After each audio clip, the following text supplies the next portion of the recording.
Thank you, Lord Provost, Leader and elected members for this opportunity to speak today.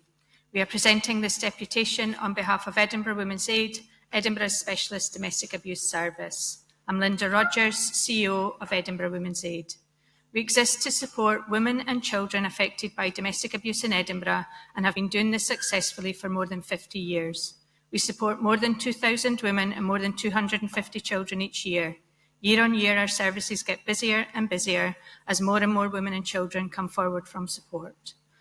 We're here to urge the City of Edinburgh Council to reject motion number 8.5 for the following reasons. This motion should be opposed not only because of the veiled threat to our funding, but because of the explicit threat to our ability to use our expertise to deliver the best, most trauma-informed and safest services to women and children affected by domestic abuse in Edinburgh. In our 2024 Care Inspectorate inspection, we were graded 6, outstanding, by the Care Inspectorate. We are the experts in our field of work and in the delivery of services to vulnerable women and children in Edinburgh, and we need to be able to decide how that is best done. Our organisation was set up by women who recognised that women and children who were being abused had nowhere to go. Over the years, we've successfully campaigned to improve women and children's rights to housing, services and justice. Everyone benefits from the improvements in the law that we, our predecessors and our sisters around Scotland have worked for tirelessly.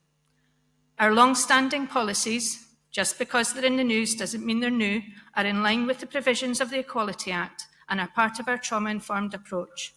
All of our work is informed by the 6 principles of trauma-informed practice: safety, trust, choice, collaboration, empowerment and cultural consideration. Women who have been abused have the right to expect a trauma-informed service. Our policy on group work rests on feedback from survivors that they would self-exclude from groups that included trans women. In particular, we found that women from vulnerable and minoritised communities were most likely to voice this. We operate a fine balance between meeting the needs and the rights of the different communities we serve, but we will always prioritise women's feelings of safety in our service provision and work in line with our trauma-informed principles. Further, this motion appears to be based on a misrepresentation of our services. The wide range of services that we offer includes telephone, court advocacy, drop-in, one-to-one support all over the city. As part of our homelessness contract with the Council and within our wide range of services, we provide a small number of shared refuges, 20 spaces. As part of this contract, we're required to provide single-sex spaces in these shared refuge. This is the same criteria applied to all single-sex homeless accommodation in Edinburgh. But as well as being a criteria for our contract, Edinburgh Women's Aid has always operated its shared refuges as single-sex services for the dignity, safety and privacy of the women using these accommodations. We also run 11 single occupancy refuges which are not subject to the same constraints, and trans women can access these if required. The motion refers to Edinburgh being a welcoming city for LGBTQ+ people, which we fully welcome. City of Edinburgh Council is always also signed up to Equally Safe, Scotland's strategy to tackle violence against women and girls. City of Edinburgh Council's commitment to meeting both these aspirations is admirable, but they are not mutually exclusive. But equally, they do not mean that every service is open to every single person. Specialist services exist for a reason, and tailoring services to minorities and/or particular groups who are vulnerable is to be welcomed and is not in and of itself exclusionary. It's always disappointing that women's organisations, particularly those set up to tackle men's violence against women, are the only organisations that are targeted on the matter of single-sex services. And it's interesting that there's no mention in the motion of a similar concern about men's homelessness shelters in Edinburgh. I'm happy to confirm that Edinburgh Women's Aid remains the leading provider of domestic support to all women in Edinburgh, and that within the remit of our service, as a service by and for women, we regularly and effectively provide support to the LGBT community and will continue to do so. LGBT women and females who identify as non-binary and are impacted by domestic abuse can use all and any of our services. Trans women impacted by domestic abuse can access all of our services with the exception of group work and shared refuge. Our children's service is open to anyone affected by domestic abuse under the age of 18. In the year 2024-25 to date, We have worked with 2,336 women. 4.5% of them disclosed an LGBT identity to us. Almost 60% of those were bisexual women. 19%, less than 1% of the overall number, were trans women. 11% were lesbians and 2% were non-binary. Anyone facing... to ask you to sum up, please. Thank you. Yeah. Anyone facing abuse in their relationship deserves support, and we work closely with the other providers of domestic abuse support in the LGBT community to provide a high-quality, coordinated community response.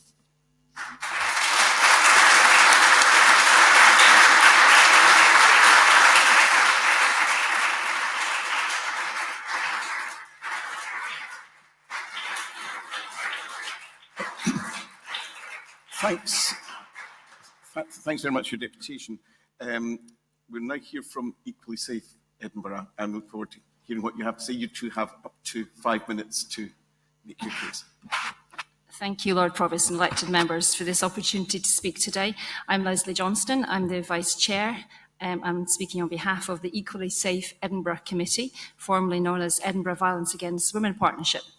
So we're an active multi-agency partnership between Edinburgh-based Violence Against Women's Services with an agreed mandate to implement the Scottish Government and COSLA's Equally Safe strategy to tackle violence against women and girls, and we report directly to the Chief Officers Group for Public Protection in Edinburgh.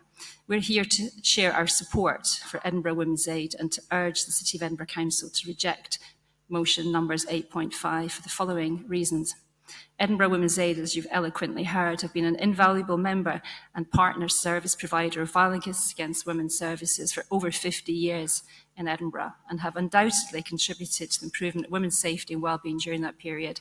Unfortunately, levels of recorded domestic abuse incidents continue to rise, with police statistics showing an 11% increase in the last year nationally to 63,867 reported incidents in 23-24, of which 81% represent a male perpetrator and a female victim. We also know that that's likely to be a gross underestimate. The majority of people will not report incidents. Edinburgh Women's Aid continue to provide an excellent range of trauma-informed services, as we've just heard, including homelessness provision, child and vulnerable adult protection, and they contribute towards Edinburgh becoming a feminist city and the very successful Respect Her Space campaign around women's safety in public places. And yet, ironically, women are actually less safe in private places within their own homes. We're very saddened to see that the range of services that Edinburgh Women's Aid provide to all women are not detailed in the motion. And single-sex services for men and Edinburgh homelessness services are not being scrutinised to the same extent.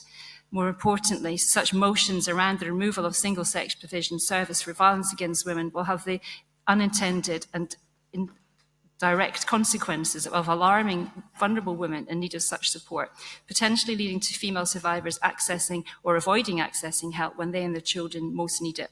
Empirical evidence and evidence-based shows us that leaving an abusive relationship is statistically the most dangerous time for women and children.